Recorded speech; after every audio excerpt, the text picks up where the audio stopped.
How to get abs, the no bullshit edition. Hi, if you're new here, I'm Isabella Murray. I'm a fat loss expert as seen in various UK newspapers. How to get abs. So for the sake of this video, I'm going to discuss on how to achieve a six-pack. That way you get the whole entire picture about abs. The 10-minute ab workouts you see on social media will most likely not give you abs. So let's talk about the first factor, body fat and gender. Everyone has abdominals, but what's in front of the abdominals is body fat. So let's take this video of me with bread rolls to explain it. The bread rolls is your abdominal muscles and the cling film layers is fat. The more layers I add, the less obvious the bread rolls are, so the less obvious the abs are. If I remove a layer of cling film, the more obvious they become. So less fat equals more obvious abdominal muscles. We all need body fat regardless of what the goal is, we all need body fat. There is an essential body fat needed for men and women, and there is a difference. Men need less essential body fat than females, so therefore it is easier for males to have more defined abs. Now, to maintain really low levels of body fat is hard, so it depends on what level of extremity we're talking about. If you're talking about how people are training for bodybuilding competitions, that is extreme lack of body fat that they're going for. They are literally starving themselves for those competitions. And if you're someone who's aware of bodybuilding and the sport behind it, then you understand the extremities they go to for it.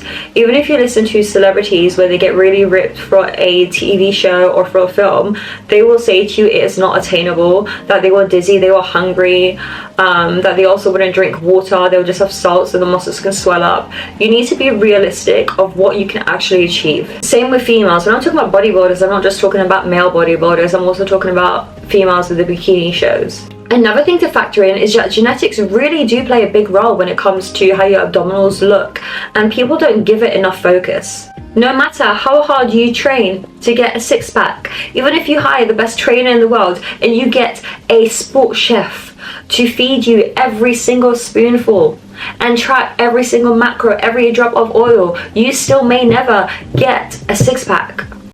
Why? Genetics.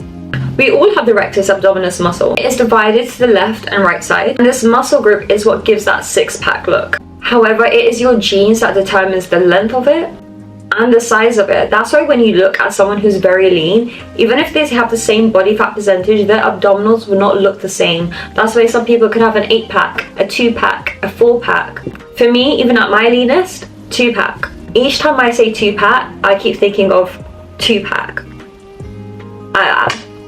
I can't say 2-pack without thinking of him. I don't know why.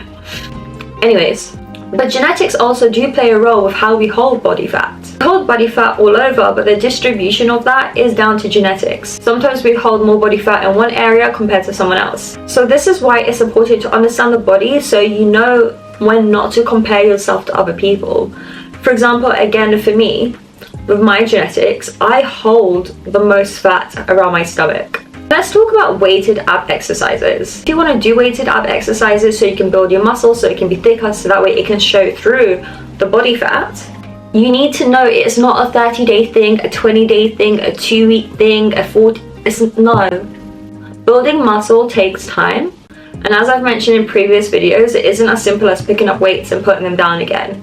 You need sleep, you need diet, you need consistency. Yes, to build, and as a female, it takes longer for us to build muscle than it does for males. Also, I just want to point out that having rock hard abs or having any form of abs is not the epitome of health. It does not determine how healthy you are. It also doesn't determine how much strength you have, how often you train. I hope this has explained it, and I hope it's given you a full picture about abdominal muscles. Thanks for watching, and if you found it helpful, please like and subscribe for more no BS fitness advice.